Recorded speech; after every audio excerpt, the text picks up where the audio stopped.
Guys నేను ఈరోజు వచ్చేకి ఎగ్జాక్ట్ డిఫరెన్షియల్ ఈక్వేషన్ గురించి మాట్లాడుకుందాం. ఓకేనా? First order and first degree. Guys మనం first order first degree exact differential equation గురించి మాట్లాడుకుందాం. ఓకే, ఫస్ట్ ఆఫ్ ఆల్ గా ఎగ్జాక్ట్ డిఫరెన్షియల్ ఈక్వేషన్ ఎలాగవుతుందో చూద్దాం.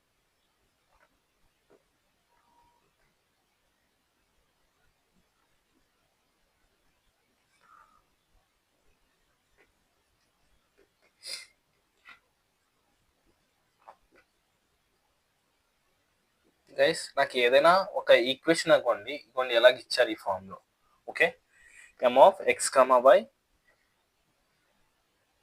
into dx, n of x, y dy. ఓకేనా?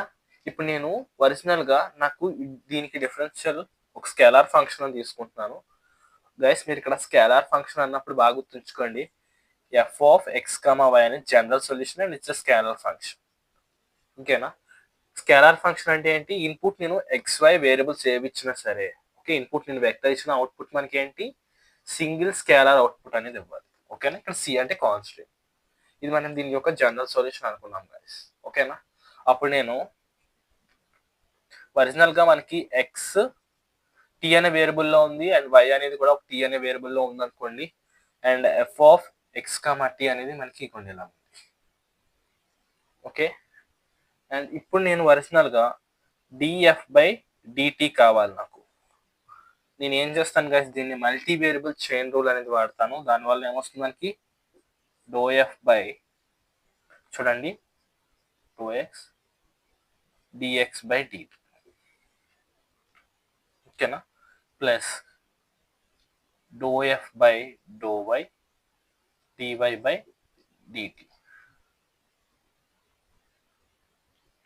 గైస్ ఇక్కడ ఎఫ్ ఆఫ్ ఎక్స్ వై అని నేను జనరల్ సొల్యూషన్ తీసుకున్నాను అండ్ అది స్కేలార్ ఫంక్షన్.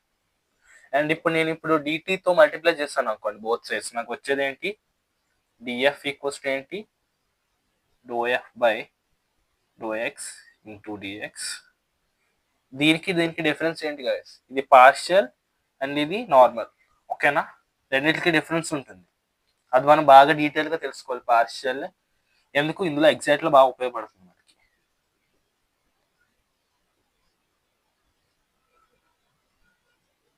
అంతే కదా గైస్?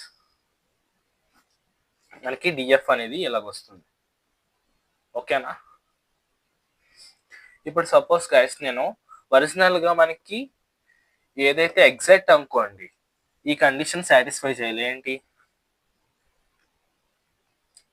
ఎం అనేది డిఎఫ్ బై డిఎక్స్ మనం అనుకుంటే, ఓకే, ఎందుకు ఈక్వేట్ చేసుకుంటున్నాను నేను?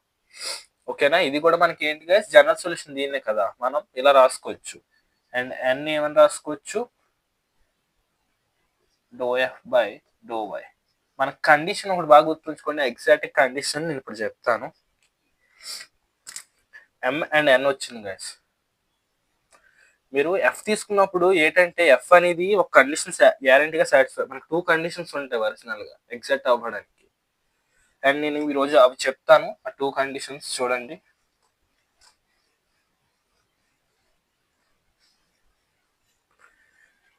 మనకి ఫస్ట్ ఆఫ్ ఆల్గా ఎఫ్ అనేది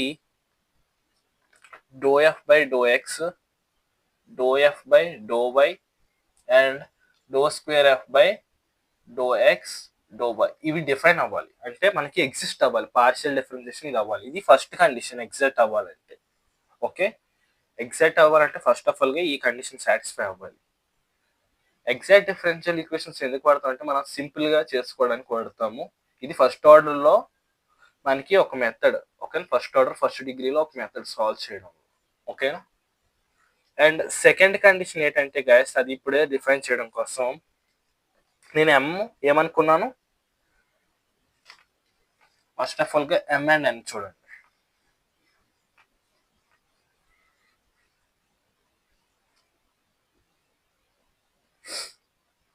ఇది ఎం అండ్ ఇది ఎన్ కదా. నేను డో ఎం బై డో వై చేస్తాను గైస్. అప్పుడు నాకు ఏమొస్తుంది? డో square F by do Y డో ఎక్స్ వస్తుంది.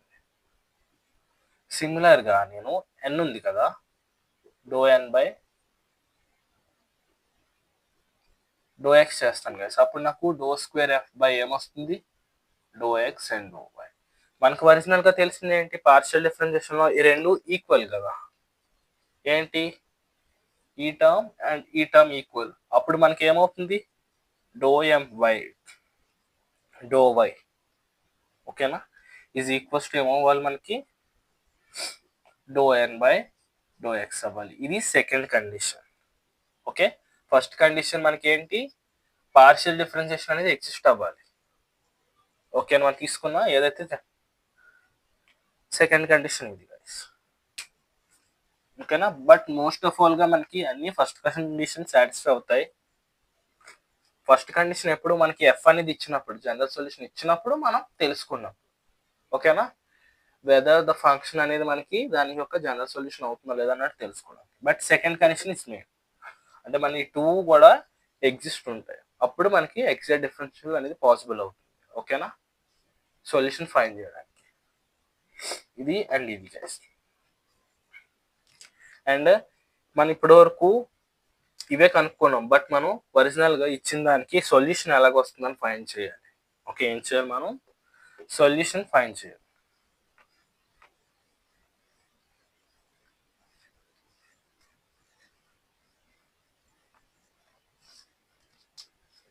ఎగ్జాక్ట్ డిఫరెన్షియల్ ఈక్వేషన్స్ కి సొల్యూషన్ ఎలా ఫైండ్ చేస్తారో చూద్దాం.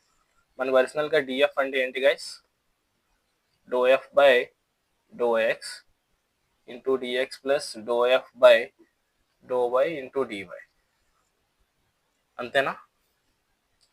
మనం ఇలా రాసుకోవచ్చు కదా. అండ్ గైస్ మనం ఇప్పుడు ఏం చేస్తామంటే ఒరిజినల్ చూడండి, మనకి do F by do x equals to m అనుకున్నాం కదా గైస్, ఎం అని అనుకున్నాం. నాకు ఒకేలా డో ఎఫ్ ఈక్వల్స్ టు ఏమని రాసుకోవచ్చు, ఎం ఇంటూ డో ఎక్స్ ఇంటిగ్రేట్ చేసుకోవచ్చు. బట్ నేను దీన్నే d f or suppose both sides నేను ఇంటిగ్రేట్ చేశాను అనుకోండి, దీన్ని ఎలా రాసుకోవచ్చు, F of X comma Y అని రాసుకోవచ్చు. బట్ ఇక్కడ మనకి డో ఎక్స్ ఉందంటే ఓన్లీ ఎక్స్ టర్మ్నే ఇంటిగ్రేట్ చేస్తుంది, వై టర్మ్స్ ఏమనుకుంటుంది, కాన్స్టెంట్ అనుకుంటుంది, ఓకేనా. వై టర్మ్స్ ఏమనుకుంటుంది, ఇది ఎందుకంటే మనం పార్షియల్ ఎలిమెంట్తో ఇంటిగ్రేట్ చేస్తున్నాను నేను. సో అనేది మనం ఇక్కడ ఓన్లీ ఎక్స్నే మనం టర్మ్స్ వేరియబుల్స్ అనుకోని, అండ్ రిమైనింగ్ ఏ టర్మ్స్ ఉంటాయో దాన్ని ఏమనుకోవాలి, కాన్స్టెంట్, అంటే వై టర్మ్స్ ని కాన్స్టెంట్ అనుకోవాలి, ఓకేనా. నేను ఇక్కడ ఎక్స్ పెట్టాను అంటే ఎక్స్ యాజ్ వేరియబుల్, అందుకే డిఎక్స్ రాశాను. మనం ఇలా చేసినప్పుడు ఒరిజినల్ గా మనకు కాన్స్టెంట్ వస్తుంది ఇంటిగ్రేషన్ చేసినప్పుడల్లా. అండ్ ఇక్కడ మనకు కాన్స్టెంట్ అనేది ఎలా రావాలి గైస్, మనం ఎక్స్ తో చేస్తున్నాం అంటే వై అనేవి కాన్స్టెంట్ కింద తీసుకుంటున్నాం కదా, అందుకని నాకు హెచ్ ఆఫ్ వై అనేది ఏంటి guys, it's a constant. Okay guys, ఇది ఏంటి, కాన్స్టెంట్ వస్తుంది ఫంక్షన్. ఇది ఒక్కసారి గుర్తుంచుకోండి, ఇట్స్ అవర్ ఫస్ట్ ఈక్వేషన్. అంటే ఒరిజినల్ గా exact differential equation solution, general solution ఎలాగొస్తుందో నేను చెప్తాను ఈరోజు. మనకి do F by do y అంటే ఏంటి గైస్, ఒరిజినల్ గా n of X comma y, ఇందాక చూసిన ప్రకారం అంతే కదా. Do F by do y అంటే ఏంటి గైస్, ఎన్, అంతేనా. నేను అందుకని దీన్ని ఏం చేస్తాను, డిఫరెన్షియేట్ చేస్తాను, అప్పుడు నాకు వచ్చింది చూడండి గైస్,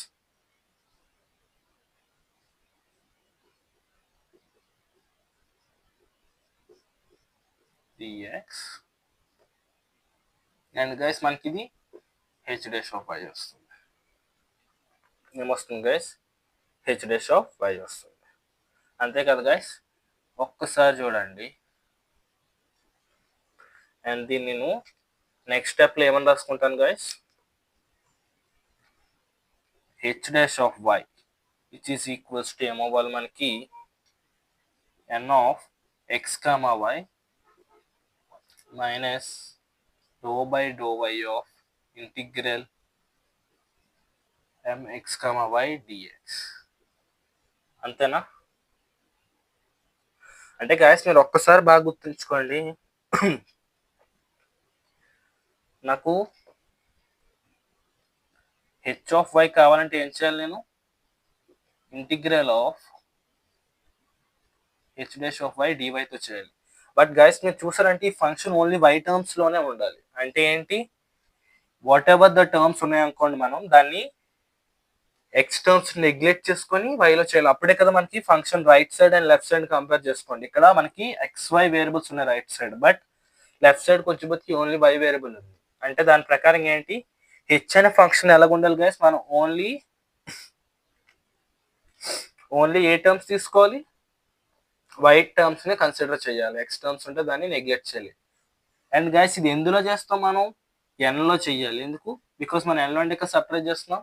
అంటే ఈ టూ ఫంక్షన్స్ మనం చేసినప్పుడు ఏంటి, ఎక్స్ టర్మ్స్ క్యాన్సిల్ అయిపోయి ఎన్ లో ఓన్లీ వై టర్మ్స్ ఉండాలి. Okay guys, N Y terms ఉండాలి. దాని ప్రకారం మనకి ఏమొస్తుంది,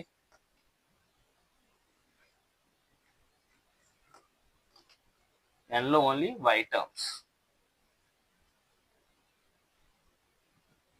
అంతే కదా guys.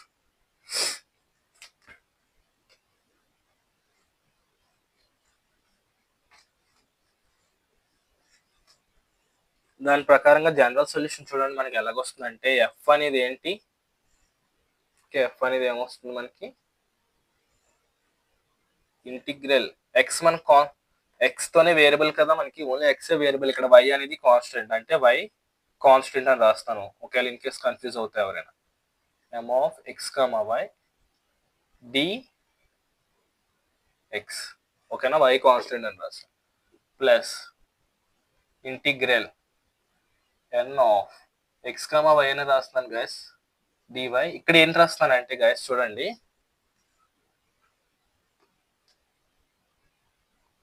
Only having X terms, అంటే మనకు వై యూనిట్ టర్మ్ అది తీసేయాలి. ఓకే గైస్, ఇది సి. అంతే కదా, మనకి సి ఎందుకు, బికాజ్ ఇది స్కేలార్ ఫంక్షన్ కాబట్టి. ఓకేనా, స్కేలార్ ఫంక్షన్. ఇప్పుడు అర్థమైంది గైస్ మీకు మనకి ఎందుకు ఎలాగొచ్చిందో. ఒరిజినల్గా ఇక్కడ నేను ఎన్ ఎందుకు రాస్తాను, హెచ్ ఆఫ్ కదా మనకి. హెచ్ అంటే ఏంటి, హెచ్ ఆఫ్ వై ఉంటుంది, దాని ప్లేస్లో ఏం రాస్తాను నేను, H dash of Y d y. H dash of Y అంటే ఏంటి గైస్, ఇదే మొత్తం. ఇందులో ఏంటంటే మనకి వై టర్మ్స్ ఉండాలి, అంటే ఎక్స్ టర్మ్స్ క్యాన్సిల్ అయిపోవాలి, అందుకని ఇలా రాసుకున్నాను. అర్థమైంది గైస్, ఇది ఒరిజినల్ గా exact differential equation general solution ఎలాగొచ్చిందని చెప్పడానికి. మనకి టూ కండిషన్స్ గుర్తున్నాయి కదా. ఫస్ట్ ఆఫ్ ఆల్ గా పార్షియల్ డిఫరెన్షియేషన్ అనేది ఉండాలి.